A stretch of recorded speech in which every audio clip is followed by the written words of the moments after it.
Tēnā koutou, tēnā koutou katoa.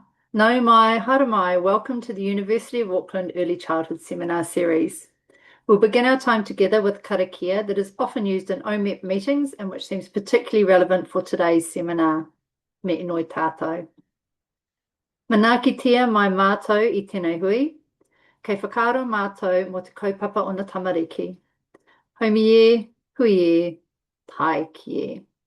Support us all at this gathering. Our thoughts are for the rights of children. Let us join together, gather and unite. Thank you for joining us for today's presentation titled The Future of Early Childhood Education in Aotearoa, Policy, Practice and Public Good. In this seminar, we are joined by early childhood sector leaders and researchers who will be sharing key insights from their contributions to a recent special issue of Early Childhood Folio, exploring the implications of current regulatory and policy changes for the early childhood sector. Dr. Kahuroa from Te Whare Wānanga o Waikato, the University of Waikato, will be facilitating the panel, which includes Amanda Coulston, CEO of Whānau Manaaki Kindergarten Association, Professors Carmen Dalli and Jenny Ritchie from Te Herenga Waka, Victoria University of Wellington, and retired Professor and Honorary Fellow Linda Mitchell, formerly from Te Whare Wānanga o Waikato, the University of Waikato. I bid a very warm welcome to all the panelists in today's webinar, and thank you for sharing your time, expertise, and insights with us today. For our audience members, if any questions arise for you during the presentation that you would like to ask the panelists, please use the Q&A function at the bottom of your screen, and they will respond to them at the end of their presentation. You can also use the chat function throughout the presentation to connect with each other and the panelists. After the seminar, a recording will be available on our Early Childhood Seminar Series YouTube channel. I will now pass over to Dr. Raela Kahuroa to begin the discussion. Kia ora, Raela. Kia ora, and thank you very much, Justine. The panel is very excited to bring together some collective knowledge and wisdom from across the sector this particular evening. As mentioned, this work comes from contributions made to a recent issue of Early Childhood Folio, which focused on regulatory reform and policy changes impacting the early childhood sector, of which there have been a great many in recent times. The special issue of Early Childhood Folio itself came from work begun in the Kindergarten's Aotearoa Forum, Early Childhood Education as a Public Good, Building a Strong Community-Based Sector, which was held in February 2025. I will turn the time over to each of our presenters in turn. You will hear a small note of time from me from time to time. That's how we've agreed. We'll keep time, so don't be startled. That doesn't pertain to you unless you're speaking. We're going to start with Professor Carmen Dalli this evening, and we look forward to hearing from you, Carmen. Thank you. Kia ora koutou, tēnā koutou katoa, and thank you, Raela, for introducing us. Before I start, I want to speak on behalf of all the panelists here. We all wanted to acknowledge the passing of Tilly Reedy, whose contribution to early childhood education in Aotearoa continues to shape our work in profound ways. Alongside Tamati Reedy, Tilly helped frame the mana-based thinking that underpins Te Whāriki, and their work offered a way of understanding children that is grounded in Te Ao Māori, in dignity, in relationships, and in potential. And in sharing that thinking, and through its alignment with the strands of the curriculum, they left an enduring legacy for us all.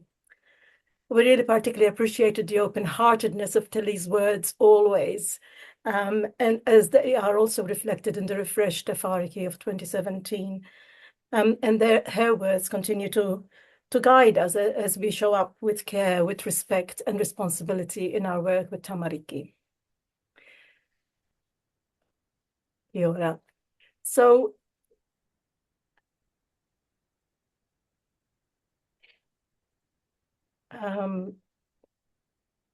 Raela, do you want? Yeah, thank you very much. Okay.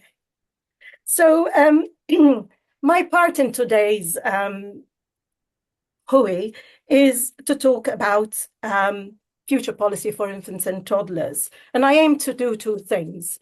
Firstly, I want to outline where we are in relation to policy, and secondly, the critical policy issues that need to be addressed. So first, where are we? What do we know about infants and toddlers and about their participation and what it takes for them to participate and have a good experience? This next slide is from the latest education count figures, and it shows the proportion of children aged 0 to 4 attending licensed early childhood settings between 2019 and 2024. Overall, what it shows is that participation has stabilized after COVID, and in fact, it has a slight decrease since 2019, apart from the 1-year-olds where there's a slight increase. Internationally, our participation rates for under 2s is above the OECD average, as the next slide shows. So the next slide is taken from the OECD report about participation rates for 0 to 2-year-olds across 40 countries. The arrow, which is highlighted in red, shows the average for OECD, so 38% of 0 to 2-year-olds attend early childhood settings, and the green one is New Zealand. So it shows that we are above the average, not quite 50%, but almost there. What else do we know? Next slide. We know that for children aged 1, the proportion of services with wait lists increased in 4 out of 16 regions in last year's figures. It decreased for 2 and 3-year-olds. Again, that shows there is continuing and growing demand. The next bit on this slide, showing the ratios, comes from the last report on the Early Learning Action Plan, and it shows that for children 0 to 24 months, ratios were 1:4.05, and for children up to 2 to 3, 1.5. Now, these ratios are very encouraging, because they're not the regulated standards. Yet, they are not funded, and therefore they come at a high cost to parents. And also they're at a high cost because 20 hours free is still not available to children under 3 years. There was a 2023 budget decision to open up 20 hours free for 2-year-olds from 1 March of 2024, but that was scrapped when the current government came into office and introduced instead the Family Boost policy. Now that figure for 65% qualified staff in the ECE centres and 94 qualified in kindergarten also comes from the last report on the progress of the Early Learning Action Plan. I couldn't find it in the latest figures on education counts. It is there, although it's not specific for infants and toddlers. It is there because we know that until we have fully qualified workforce, it's very likely that the least qualified will always end up with the youngest children. In other words, without 100% qualified staff, there is no guarantee that our infants and toddlers will be with people who research tells us have the necessary skills when they're qualified to work with this youngest age group so that they can thrive and have a good life. And having a good life has been the goal of policy in early childhood for many years now, most recently articulated in the vision of the Early Learning Action Plan of 2019. Next slide. And as it turns out, we know quite a lot about how to produce a good life for infants and toddlers in early childhood settings. And when I speak about this, what I say is that it really takes 3 things: responsive relationships with knowledgeable adults in stress-free environments. Next slide, please. Structural elements of quality and a supportive policy infrastructure. Now, why? I could go at length on these points, but I think they're very well known. Without responsive relationships with adults, children don't experience those sensitive, responsive interactions that we know are important for their brain development. We know that in the first 1,000 years of life, this is the most important thing. And without that responsive interaction, you get what the research calls black holes in the architecture of the brain. And that children can be stressed, so stressed that it becomes toxic. In other words, they live in a situation where they cannot handle what's going on and their brain closes up to learning. The second point, we've known since the 70s about the iron triangle of quality, ratios, qualifications, group size are so important because they create the environment in which responsive interactions can happen. And the third thing is a supportive policy infrastructure.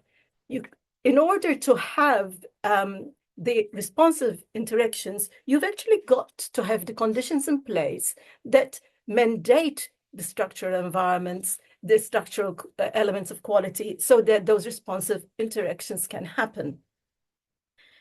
Now, fortunately, all of these elements are amenable to policy interventions through regulations. But unfortunately, successive governments have been less amenable to putting in place and then sustain the third ingredient, the supportive policy infrastructure, which so matters for a good life for infants and toddlers. So moving on, what do we know about today? What's happening today? Today, early childhood settings, next slide, they still operate with no guarantee of ideal or good enough ratios.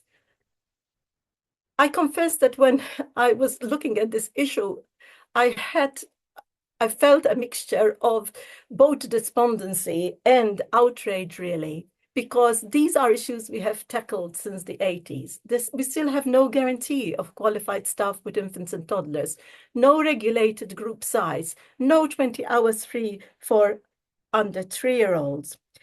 For example, there's a story behind each of these. Ratios for infants and toddlers improved briefly in the 80s, together with funding rates, as a result of the Before 5 policies. But that lasted only a year, barely a year. They were dismantled in 1990 by, when we had the mother of all budgets, those of you who are old enough like me to remember this, Ruth Richardson's mother of all budgets. It then took 12 years before provisions for infants and toddlers improved again through the provision of the first 10-year strategic plan of 2002.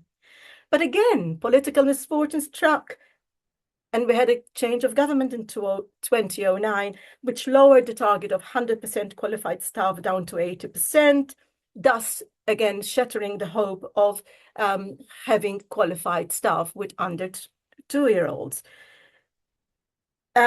And not only did we have reduced to 80%, but for under 2s, the qualified staff ratio was further reduced to 50%, where it still is. There was a National Party pre-election promise at that time of a 1:4 ratio for under 2s, but immediately on election, that was abandoned, postponed. And then we had the sector advisory groups, including one for under 2-year-olds. So hope rose again. Okay, we have to move on. So next slide. Thank you very much, Raela. Next slide. It took the last strategic plan to again put ratios and continuity of care, advice on groups health back on the agenda. And for a while, we thought we would get there. But again, change of government, and we all know where that took us in 2004, a new Ministry for Regulations, which immediately made early childhood policy its target with an announcement of a review of regulations. So, next slide, please. It was clear from the terms of reference that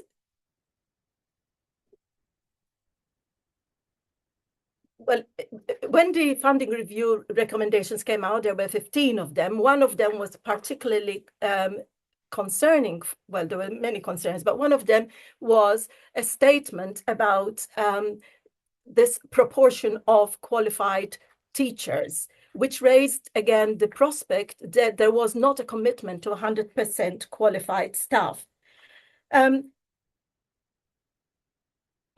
The regulatory review report did not make recommendations on ratios and group size, seeing these as the remit of the funding review, which is ongoing now. So right now, we're in that space where we're waiting for the result of the ministry's consideration of the recommendations of the regulatory review to be announced. And we're also waiting for the outcome of the funding review. Next slide. Both of these have within their terms of reference statements that would make us very hopeful and positive. They make statements such as children are critical of the future of New Zealand, the health well-being of children is important, and so on, both in the regulatory review and in the funding review. On the face of it, therefore, the possibility of a good outcome is still there, but a lot rests on what the ministry make of the recommendations of the regulatory review and on the deliberations of the funding review team, plus on the will of government to really listen to the evidence on what matters for children's lives in early childhood settings. So we must hope, and perhaps we should also have a plan, as some people plan, not just hope, to ensure that the report will offer an opportunity rather than a threat. I'll leave it there and we can discuss later. Thank you. All right. Thank you so much, Carmen. And next we have Jenny. Okie Kia ora tātou, ngā mihi, nui, kia tātou katoa, ko hui mai nei te pōnei. So my focus is following on really in the same vein as Carmen's, which was more particularly about infants, and I have more of a focus on the cultural or culturally sustaining aspects of quality provision. And it doesn't want to move. Yeah, so just reminding us of our background. The slide I'm not going to read, but basically we have a compulsory sector since 1877 where the government will fund as a core responsibility, fund, regulate and evaluate school education, requiring fully qualified teachers, but early childhood has been left out of that funded compulsory sector because it was seen to be the role of mothers to stay home with their children, yet that wasn't actually very fun for middle-class women who were quite lonely, and a lot of working-class women had no option because they had to work anyway. So what happened was our early childhood sector became very innovative, often termed flex routes initiatives, and we have a range of these wonderful services, often instigated by women to provide for people who they felt in the community would benefit. So that was a sort of progressive ideology to be community orientated, to provide access for children who might not otherwise have had those opportunities. So that was an early example of social, economic and cultural justice in early childhood in our history. And then there's quite a lot of research which points out that high quality, culturally responsive early childhood care and education is hugely beneficial, and especially so for children whose home lives may not have given them those same experiences. And we know that these benefits are not just in the immediate well-being of children, but their long-term, longitudinal life trajectories benefit from high-quality, culturally responsive early childhood care and education. So we can see that being social and cultural equity in action. And as Carmen was pointing out, we have this neoliberal political pendulum, which we have to deal with complete reversals of government policy and more recently a very neoliberal agenda, which has made it much more difficult to maintain momentum towards our goal of strengthening public early childhood education. Just to show you how much these changes have, these neoliberal funding mechanisms that have favoured for-profit centres, that red line at the top is education and care, and you can see they've been on the up and up. And then you can see that the other services, kindergarten has been slowly diminishing a little bit, This is in the decade of 2004 to 14, so it's a historical picture, and the others have sort of plateaued. Even for more recent stats, we have an increase from between 2018 to 2023 of 5% for education and care centres, whereas kindergartens only increased 2% at that time. So kindergartens are holding their own, but other not-for-profit services are struggling to survive. Home-based services in particular have seen a huge decrease, 37%, kōhanga reo 9% decrease, and play centres 5% decrease. And you can see here from the colour coding of this graph, the brown are the education and care services, and the red are the kindergartens, and the orange are, this orange here, whatever that is, are kōhanga reo, and the light orange are play centre. And you can see proportionately between 2018 what that looks like in terms of the kindergartens holding their own and others declining. So current policy is not delivering equitable access across the services.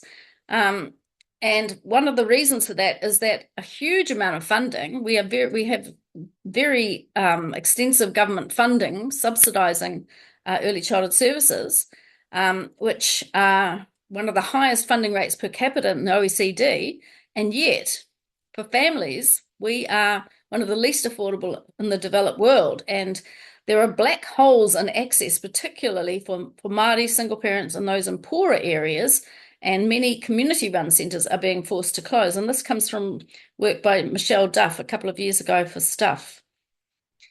And this is another one of her data, another figure showing her data. And what you can see in this one is these big corporate providers are sucking up a fifth of the funding. Disproportionate amounts of funding, and unfortunately these are all for-profit corporate type providers, so they make millions in profit.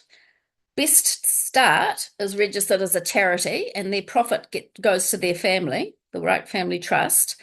Linda's going to be talking more about these sorts of things, but one of the big problems is that these corporates maximise their profits by reducing staff numbers to the minimum required, which, as Carmen pointed out, it's only 50%. And there is very little accountability as to how that funding is actually spent, what proportions of it are going to fully qualified staffing commitments, for example.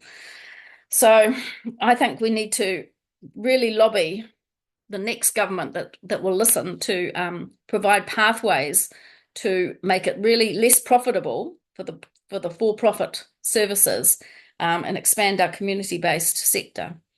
But unfortunately, that's not happening. And I think, what is even worse is that the government is opening up pathways for schools to become privatised through the charter schools.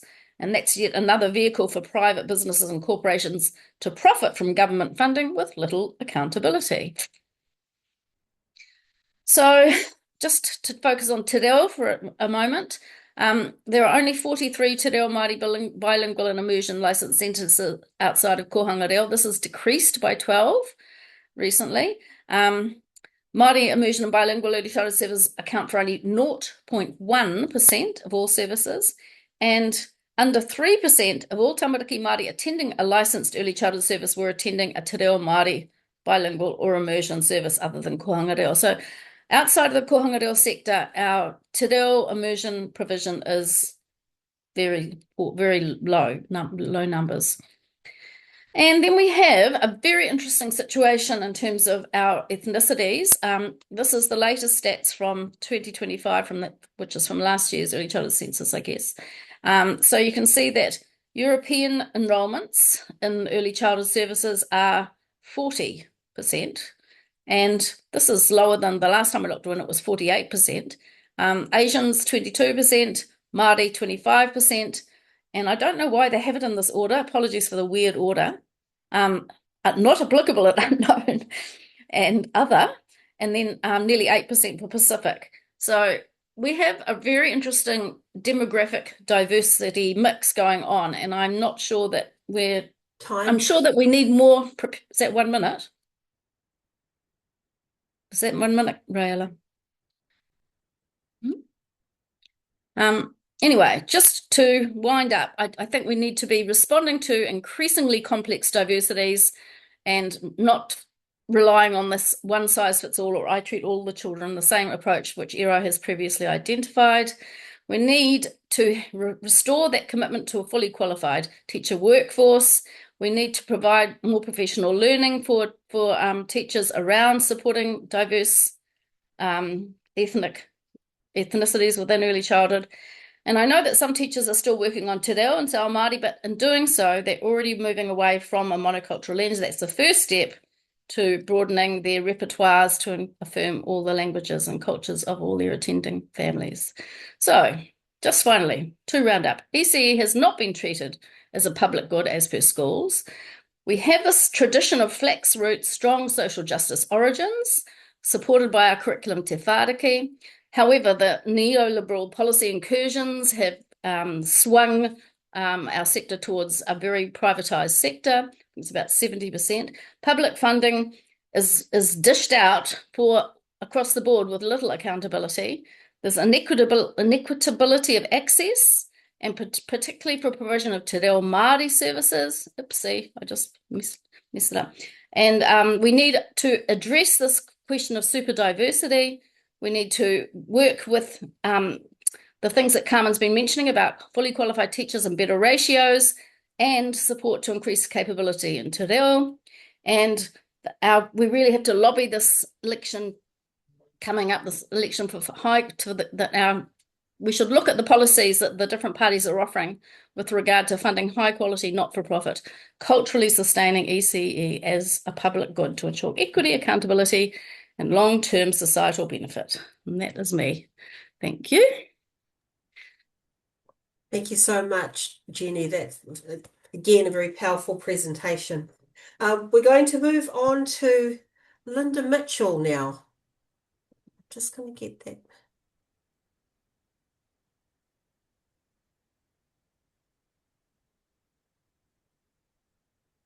Hang on, I'm just getting the PowerPoint. There we go. O tēnā koutou, tēnā tātou katoa. Mihi nui ki a koutou. I think mine flows on very well from yours, Jenny, because what I want to do is talk a little bit more about what we mean by public good, and then I want to focus specifically on the problems inherent in corporate for-profit early childhood companies. Their structures and their operation are incompatible with concepts of early childhood as a public responsibility and a common good. So the next slide.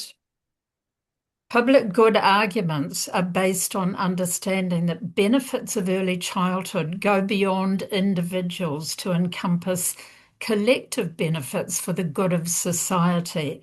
And UNESCO has used the principle of education as a public good to advocate for adequate, good public funding for education, for quality education, to argue education should be available for all children and families, and to reaffirm the role of the state as the main duty bearer in ensuring a right to education.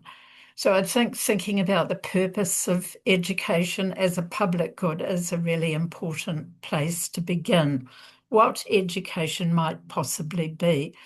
And what is up there on the board is a vision that was developed by the Quality Public Early Childhood Project in 2020. And I think you mentioned that one, Jenny. The vision encompasses values of empowerment, partnership, in a very all-encompassing sense, early childhood as a collective responsibility, choice for parents, underpinned by te tiriti o Waitangi and reflective of the diversity of communities. And yet we don't talk about that much. There's very little public discussion about what early childhood should be for. And someone talked about neoliberalism. We've got current policy that talks about childcare for working families, a policy that privileges markets over state action and individualism over the common good. And we see that in the regulatory reforms. Early childhood is conceptualized as a business. Parents and children are consumers. Financial values are prioritized. And so there's a real narrowing of the social purpose of education. So on the next slide, there's been a lot of research internationally and in New Zealand that shows on average for-profit provision is rated lower on indicators of quality. It offers poorer staff working conditions and pay. It employs lower percentages of qualified teachers, and it offers more restricted access than community-based and public provision. And the next slide shows a really important research report that has just been published by the Social Research Institute at UCL. The cover is up there on the PowerPoint. And what the research did was look at changes in childcare provision in England over the last 20 years. It examined how public funding given to the private nursery sector was used, differences in use of funding and provision between public and private sectors, and the location of provision in relation to deprivation. So the private sector had complex financial structures. They involved foreign investors and shareholders. So what was happening is the interests of global private investment companies had come to shape early childhood and what it should be. And you can see there, staff costs were as much as 14% lower. Parents and staff were not included on decision-making bodies. Expansion was through acquiring other services, not expanding places or provision. And they went for fewer places in socio-economically deprived areas because these were not so lucrative in terms of the kind of profits that could be made. I was interested in the next slide in looking at what are some common private equity tactics. So in New Zealand, in Aotearoa, private equity firms and investment companies have started to infiltrate the early childhood sector. I found this report really interesting to get a kind of grip on what is wrong with these, what do they do? So they talk about debt and leveraged buyouts, the use of debt to acquire companies. So the consequence of that is there's a new operating cost, which is loan repayments, and that diverts spending from other expenses, for example, staffing, good qualified staff, and it also risks bankruptcy. There's roll-ups and mergers, so larger companies push out smaller ones, control over the management and operations, so new managers need to meet the fund priorities, which are usually to maximise profits. They can force the sale of properties and require rent back. So centres pay for something that originally they owned and so on. So those are some of the tactics. Now, if we look at New Zealand in the next slide, corporatisation is a really alarming feature of early childhood provision in New Zealand, and it's becoming more and more prevalent. So this is one of them, Busy Bees Childcare. It's the third largest provider of education and care centres. It bought 75 centres in New Zealand. And you can see there it owns centres all around the world.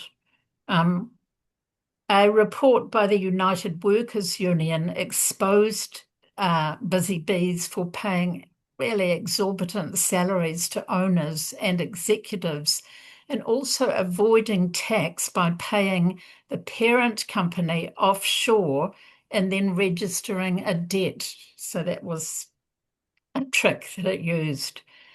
The next company that we look at in the next slide is Evolve. That's the second largest company in Aotearoa. It owns 111 education and care centres in New Zealand and 21 in Australia. I think that number has changed slightly in recent times. Those there are the brand names. In 2022, it sold what it called its portfolio of early childhood education and care centres to Anchorage Capital Partners in Australia for a value of around 46 million. And the grounds for that were the Australian market was much more attractive than the New Zealand market. Next slide. I did some work with Vida Boats, who's a forensic accountant from the University of Waikato, and Olivera Kaminarak, who's now at the Southern Cross University. And we looked at whether features of financialisation are happening in New Zealand with large corporate companies compared with community-based organisations. And what we did was compare whānau manaaki kindergartens with Evolve. They are very similar in size, with over 100 early childhood settings each. So commodification affects how organisations are governed and managed. And what you can see on that slide is whānau manaaki kindergartens operating as a democratic organisation. They have board structures that extend power and responsibility to elected members. They represent people who use, who teach in, and who support kindergarten communities. And they have a minimal payment to board, people on the board, which is, I guess, for the cost of attendance. They are accountable to a wider constituency that compares with Evolve, which is a gendered, ethnically homogenous and business-oriented backgrounds of the board members. Accountability is to the investors. We also looked at, in the next slide, how much of the revenue was spent on staffing in 2021. And what you can see is a very great difference. 91% of whānau manaaki kindergarten compared with Evolve, 62%. And now we know, and Carmen and Jenny have talked about this, that research shows really clearly the powerful connection between teacher qualifications, support and uptake of professional development, decent pay and working conditions, and the interactions with children, the quality of the early childhood centre. So spending on staffing is prioritised in whānau manaaki kindergartens compared with Evolve. We also looked at the ERO ratings of all the, in the next slide, of all the kindergartens and all the centres in terms of how well placed the early childhood service is to promote positive learning outcomes. And in that slide, you can see not well placed is the dark orange, requires further development is the blue, well placed is grey, very well placed is yellow. And there were very significant differences between the ratings of the kindergartens and the Evolve, particularly if you look at the extremes. One kindergarten had a rating of not well placed. 13% of Evolve centres had that rating. Higher percentage of kindergartens were very well placed compared with only 5% of Evolve. How is the time going? Oh, it is time. You might not have heard me before. Okay, I'll go on to the last slide. I was going to talk about best start, but I won't. Can you flick to the last slide? Yeah. This it? So I really like these quotes. One is think the unthinkable, and Peter Moss introduced me to that quote. He said, be ready for when the politically impossible becomes the politically inevitable. And be realistic, demand the impossible was a slogan in a 1968 student revolution in Paris. And I urge everyone here to be political, to advocate for early childhood education. And what I've written on the slide there is I've just done a review of funding, looking at international and national New Zealand research-based evidence, and written a paper with Aisling Gallagher from Massey University. And those are some of the recommendations we make.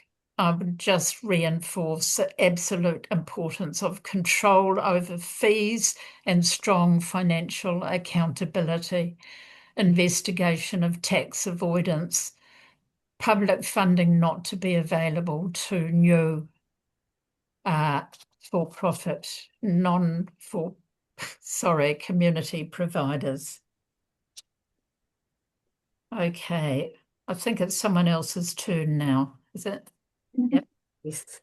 Fantastic. And thank you so much, Linda, for that stirring presentation. And finally, we are going into Amanda Coulston, who is the CEO of Whānau Manaaki Kindergartens. I'll just get your help. Ngā mihi nui kia koutou. Just while Real is bringing up I've just got one slide I want to speak to. Just going back to 2002 and the publishing of Pathways to the Future, Ngā Huarahi Arataki, the 10-year strategic plan for early childhood education. Jenny mentioned pendulum shifts, and throughout the last 40 years there have been significant pendulum shifts in ECE policy based on which government is in power.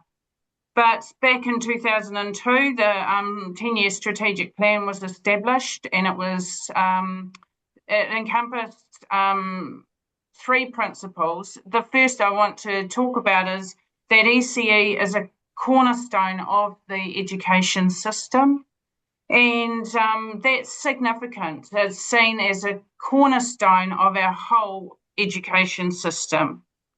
And in 2008, Professor Peter Moss from the University College of London, Linda mentioned him, spoke at a conference here in Aotearoa, New Zealand, and he said, New Zealand has developed a national framework which brings some coherence to the system around issues of equity and access. There's one Ministry of Education, and it's responsible for all ECE services. There is a single funding system for services, a single curriculum, and a single workforce, which by 2012 will consist of early childhood teachers educated to graduate level. Underpinning these structures, and perhaps the most radical change of all, New Zealand has an integrative concept that encompasses all services. Early childhood education, a broad and holistic concept that covers children, families and communities, a concept of education in its broadest sense, in which learning and care really are inseparable and connected to many other purposes besides. New Zealand has, in short, understood the need to rethink as well as restructure early childhood education and care. And when we look at policy settings and regulatory settings, we have to deduce that this government is in the process of systematically dismantling our journey towards a high quality early childhood education, because we weren't there. And as Carmen has spoken about, it's 2 steps forward and 1 step back at times. But looking at this slide here, this illustrates the policy initiatives that have been brought in since 2023 when the coalition government came into power. And I'll just touch on some of these. So in the report on the regulatory review of early childhood education was released by the Ministry for regulation and on the 18th of December 2024, which timing we found most unfortunate.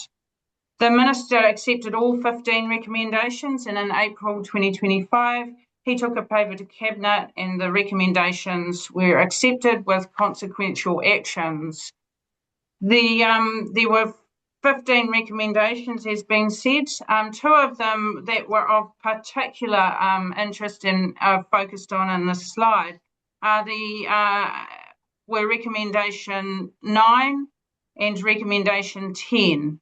Recommendation 9 was about revising the licensing criteria, and recommendation 10 was about increasing flexibility in qualification requirements. And we always have to be careful when politicians and policymakers start using the F word, flexibility. It's never boded well for us in the past. So what you can see from the slide is that the licensing criteria, recommendation 9, the discussion document came out on the 19th of June 2025, and it closed on the 24th of July 2025. So we had about 5 weeks, I think, to submit. New criteria were announced on the 28th of February. Some of the criteria was not accepted, but what it has done is resulted in what we consider to be a reduction in standards. So there's no requirement now for information to be displayed for parents on regulations, on qualifications, on their complaints policy. And there's no requirement, unless you're a new service, to have a team philosophy, an annual plan, or to undergo evaluation. And that in itself means that that has a profound impact on the provision of quality for children. In terms of the regulation of recommendation 10 from the regulatory review, changes to qualifications, that has yet to be, the recommendations or the decisions have yet to be brought out. But what we are really concerned about is the removal of the degreed professions. So what we see from the Ministry for Regulation suggestions indicates that rather than changing the 100% qualification band, they're looking at changing the definition of a qualified teacher. So what the Ministry for Regulation has suggested is that we may be able to define a qualified teacher as somebody who doesn't have any recognised qualifications but has worked for a certain number of years in a centre. They've also talked about vocational ECE qualifications, meaning possibly a level 3 or 4 certificate rather than the level 7 degree. That in itself is really concerning, and apart from anything to do with quality, it's also about the maintenance of pay parity, which has already been removed for beginning teachers and relievers in the wider sector. And so the funding review that's been mentioned is also a concern. There is nobody on that ministerial advisory group that is Māori. There are no teachers, no parents or whānau, nobody from a not-for-profit community-based sector. And so they've been charged with basically redistributing the existing fiscal envelope, which means they need to move around the funds. In the kindergarten sector, we're particularly concerned about that because kindergarten receives a higher rate of funding because we have a national collective agreement that is negotiated with the state. And so with the, if they were to take kindergarten funding and distribute it across the sector with no requirement to have a national collective agreement, so no requirement on employers to actually use that funding for teacher salaries, then we're looking at something effectively like $119,000 cut per kindergarten. Back in 2011, when we had significant funding cuts, that was around 48,000. So 119,000 per kindergarten would be significant. So the Education and Training Amendment Bill also changed the purpose of early childhood education and introduced a director for regulation, which again we're particularly concerned about. So I just want to finish. Hi, Mandy. Oh, good. Well, that was good timing. I just want to finish there by just with a quote from Te Whāriki, and it's Donaldson, Grieve and Pratt, and often we flick over as we're reading through Te Whāriki, but it says, early childhood education is a period of momentous significance for all people growing up in our culture. By the time this period is over, children will have formed conceptions of themselves as social beings, as thinkers, and as language users, and they will have reached certain important decisions about their own abilities and their own worth. So along with my colleagues that have spoken before me, we must continue to pressure and advocate for what we know constitutes high quality early childhood education going forward. Kia ora.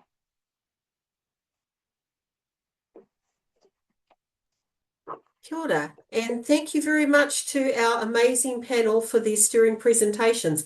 I'm not going to waste any time. I can see we have a couple of questions, so I'm just going to ask them to the panel for whoever is able to respond.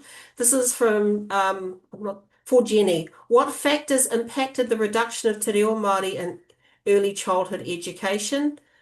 And she also wants to know if the order of ethnicity table is alphabetical. Thanks, Jan. Yeah, it might have been. I didn't notice that.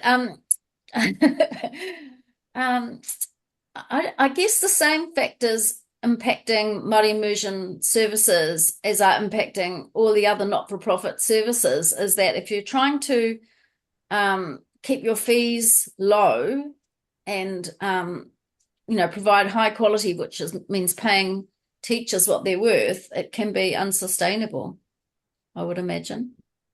And yeah, and then we've seen over the years a lot of Pacific services have had to close, and community-based services, even around Wellington, have had to close. So it's really difficult as a standalone community-based centre to be viable, whether it's te reo or Pacific languages or whatever.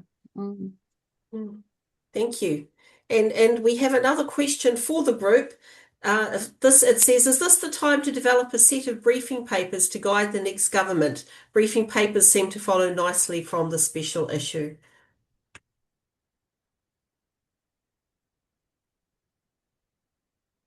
Yeah, of course. Really good suggestion. I like that. That's brilliant. Yes.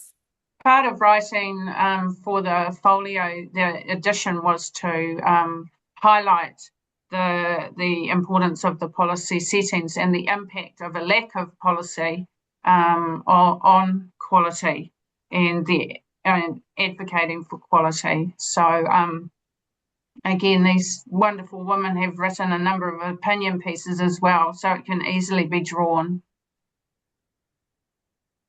Fantastic.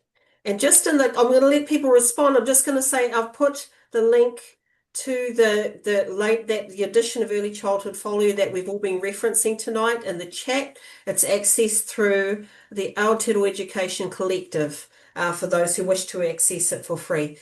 Did anyone else in the panel want to add anything to that question? The question that was asked before.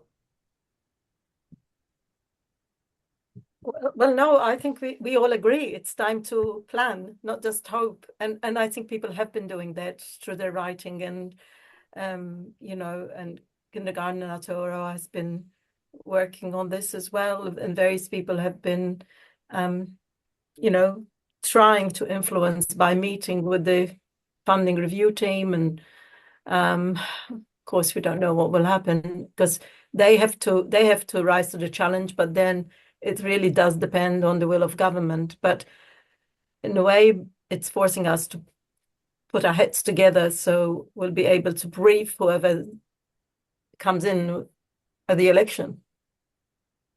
Can I just add, and Mandy Coulston, you might like to add to this, but Kindergartens Aotearoa are doing some amazing work of bringing people together.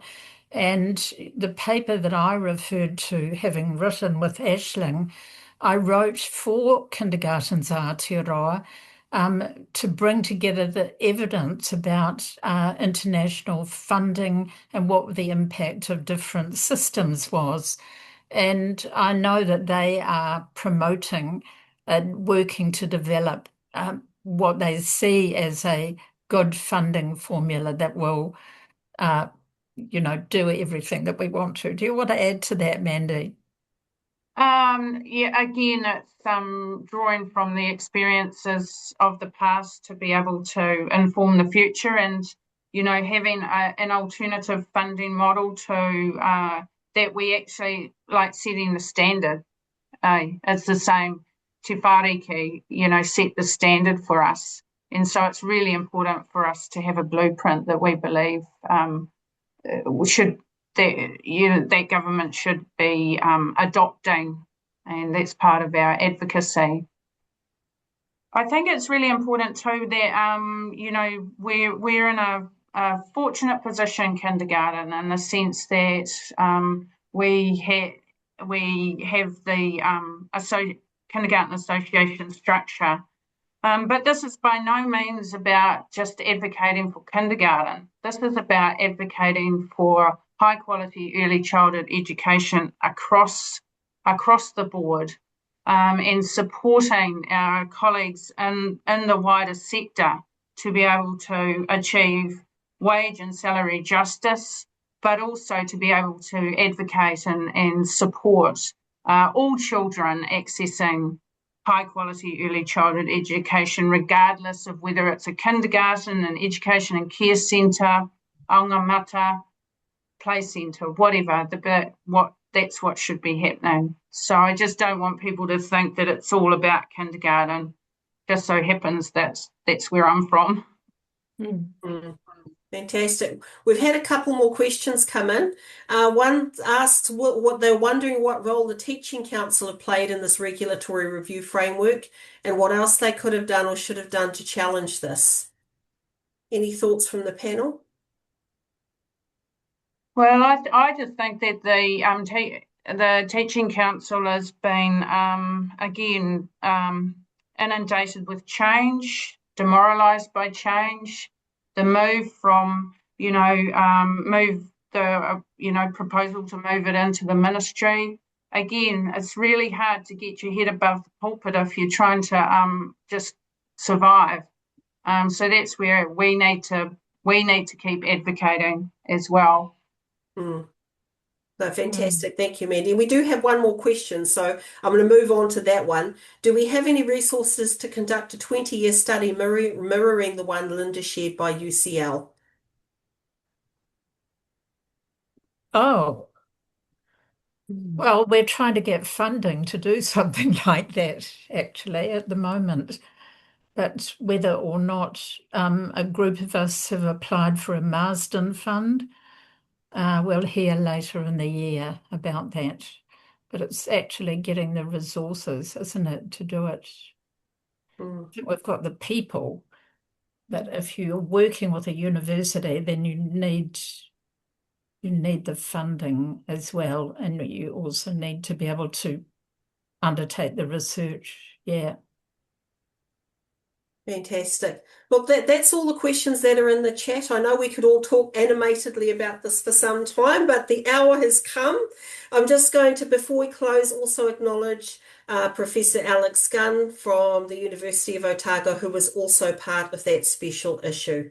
And again, if you would like to read more of the work of these wonderful academics and professionals on the early childhood sector, we would direct you through that link, which is free, to that special issue. And thank you again so much for your time and attention, and to our amazing panel for the expertise and guidance. And we're going to hand the time back to Justine.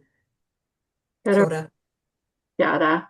And thank you, Amanda, Carmen, Jenny, and Linda. What you've shared tonight highlights the many and complex implications of ongoing and current regulatory and policy changes for those who work in the early childhood sector, mokopuna, and also their whānau. And in an election year, it is more important than ever that we shine a light on these issues and that we work together collaboratively to ensure that the implications of regulatory and policy changes are clearly spelled out and understood by all those who can use their vote to change our current trajectory. Ngā mihi nui ki a koutou. We are very appreciative of your time, the insights you've shared, and your advocacy for the early childhood sector, for mokopuna, and also for whānau. The Early Childhood Seminar Series audience, if you wish to share or revisit this presentation, please check out our Early Childhood Seminar Series YouTube channel, and the recording of this seminar will be available in a couple of days. We look forward to seeing you all back for our next seminar, so keep an eye on your inbox for the flyer and registration information. Thank you again for joining us this evening, and we'll close with karakia. Me enoi tātou. Whakataka te hau ki te uru, whakataka te hau ki te tonga. Kia mā kina ki uta, kia mā taratara ki tai. E he ake ana te atakura, he teo, he huka, he hauhunga. Ti hei, Māori ora.